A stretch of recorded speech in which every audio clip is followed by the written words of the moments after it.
I'm in Liverpool this morning talking to Sergeant Craig Winstanley. We're talking about an initiative put in place this year to help secure motorcycles, hopefully reduce the number of thefts for motorcycles for people travelling to the TTs. Craig, first of all, can you just introduce yourself, say what your role is within the Merseyside Police? Yeah, so Sergeant Craig Winstanley, I'm one of the neighbourhood policing sergeants here in Liverpool City Centre, and one of my areas of responsibility is vehicle crime. And this year, especially during the Isle of Man TT, when we see that increased number of motorcyclists coming through Liverpool, is I lead on Operation Needle, which is our policing response to ultimately make sure motorcycles are safe whilst they're here in Liverpool. Now, obviously, Operation Needle, as I understand it, is something that has been going on for a number of years, but what you're trying this year is something a little bit extra.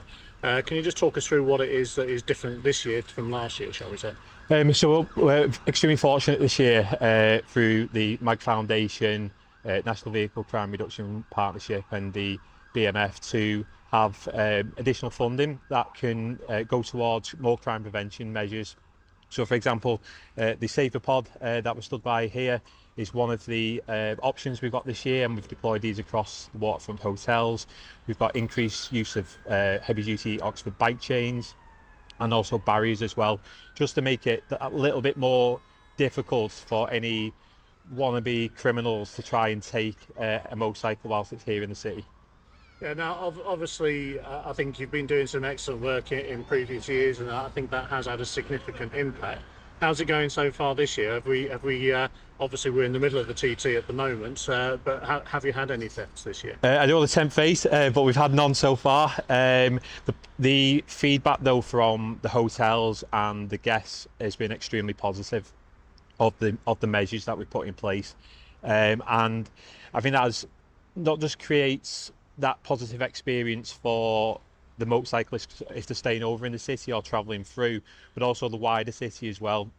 Liverpool is a great place to visit, to live, to socialise, and this is just part of one thing that we're trying to do is just encourage that and actually showcase Liverpool as the city it is. Yeah, and obviously as well as the sort of like the physical devices that you're putting in place, we'll have a look at this in a little bit more detail in a second, but you're obviously giving out advice to riders as well.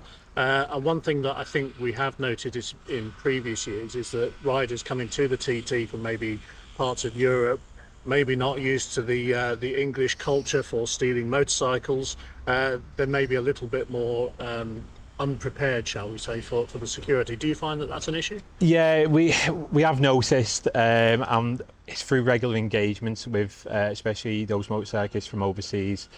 What we say is we encourage them, think of where you're parking, use any chains. We've got the option, if you're staying in one of the hotels, to hire a chain out overnight.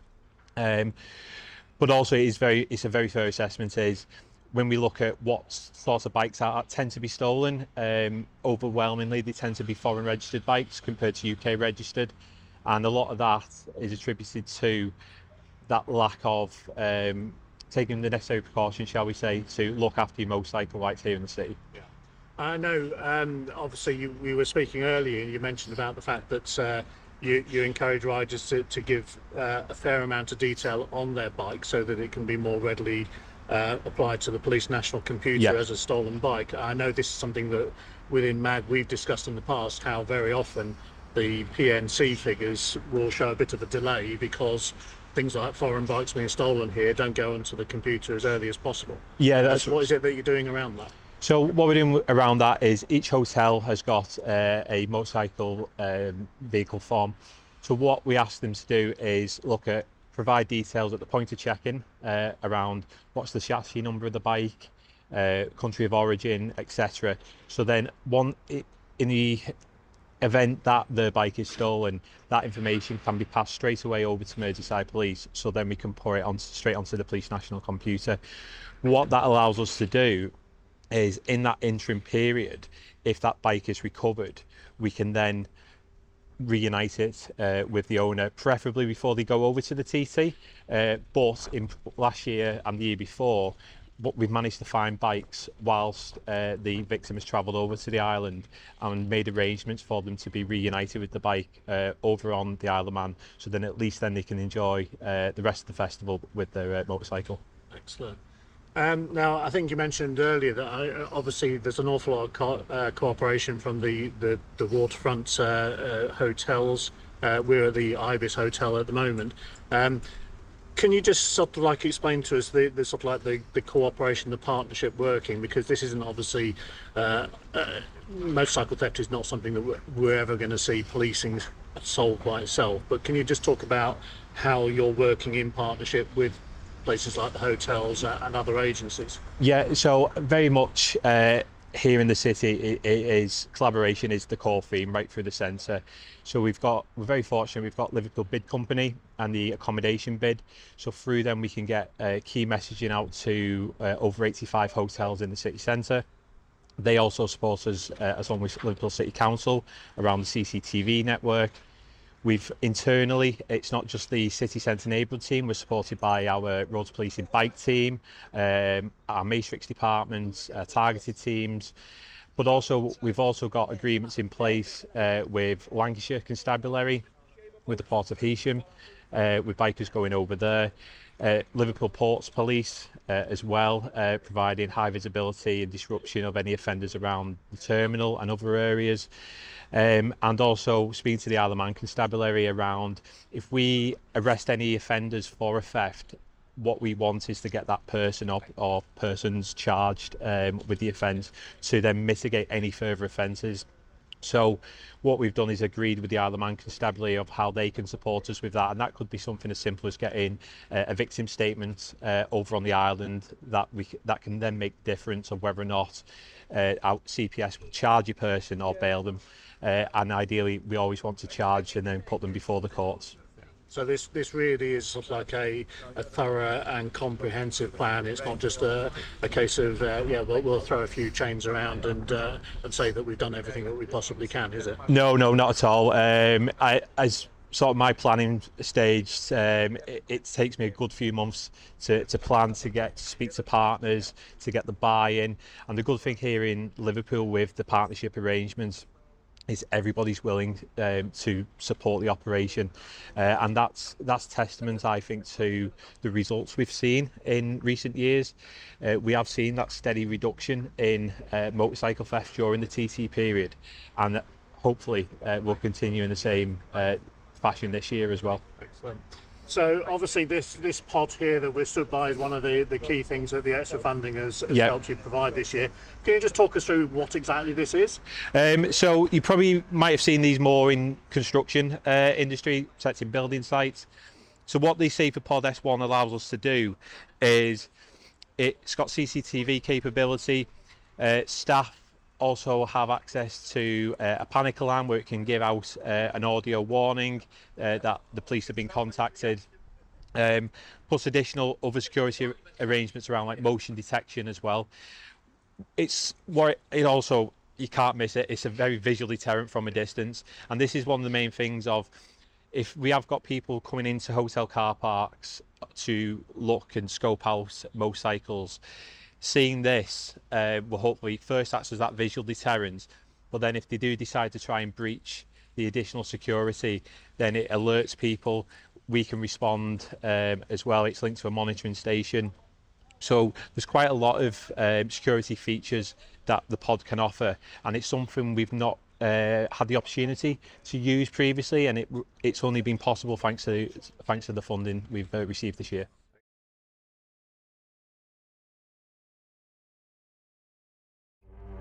Equipped with cutting-edge intelligent visual verification, the S1 captures the clearest and highest quality images yet. Our innovative anti-masking sensors instantly detect attempts to mask the detector and raise the alarm. Smart tilt and impact sensors immediately alert if a pod is moved or tampered with. Offering next-generation autonomy, the Safer Pod S1 comes equipped with cutting-edge battery and solar technology, providing complete autonomous deployment all year round. High-intensity sounders with flashing strobe provide a forceful 120 decibel alarm siren upon detection of an intruder. A 30-meter 360-degree intruder detection zone is continuously scanned for threats. Equipped with next-generation live spectrum analysis, The SaferPod S1 distinguishes real threats from interference such as wildlife. Armed with innovative signal jamming detection, the SaferPod S1 is ready to detect and alert our 24-hour manned control room to any attempts to jam wireless communication channels. So obviously these pods, I think you said there were 7 of them in different hotels, is that right? That's right. So we've got 7 at the moment across various hotels here in the city and just outside the city, and towards the ferry terminal, with the scope to potentially roll out more if needed as well. Yeah. And then these are obviously set in these compounds Yes. that we've created by the hotels. So yeah, bikers are really getting a Rolls-Royce service when it comes to parking in this city during the TT, aren't they? They are, and especially here in the Ibis, we've seen last year at one particular evening there was in excess of 80 motorcycles parked on this grassed area alone. Very worrying time for us with the number of bikes, but again, with the partnership with the hotels and some other tactics we employed during that particular evening, we had no thefts from the hotel. But this just gives us something different that we've never had before. And again, if we look at crime prevention, we look at taking like a layered approach to it, and this is just one part of that layer of security to try and make it that little bit more difficult. Yeah, that's excellent. And obviously, you're also doing the locks that you're giving to the hotels, and then the hotels effectively are. How did you describe it? Hiring it out, so they pay a deposit to use the chain while they at the hotel. Yeah, that's correct. So what we find if a guest turns up on the motorcycle and they've not brought a chain or disc lock or anything else with them, what we offer is the hotels can give on a higher basis just for the night that chain. What we encourage though is chain it up to your fellow bikers as well, not just one bike, one chain. You can get probably 2 or 3 bikes all chained together, and it's just looking out for one another as well when you're travelling over to the TT. And the chains again give us that additional security feature. Yeah.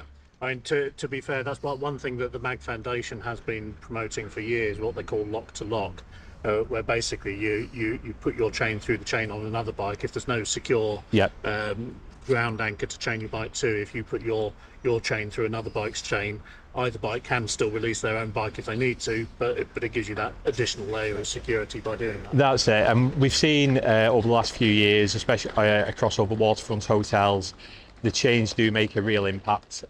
We've seen people early hours of the morning on CCTV coming into these hotels, checking the bikes out, seeing that they're secured by a chain or chains, and then leaving straight away with no even attempts to steal the bike.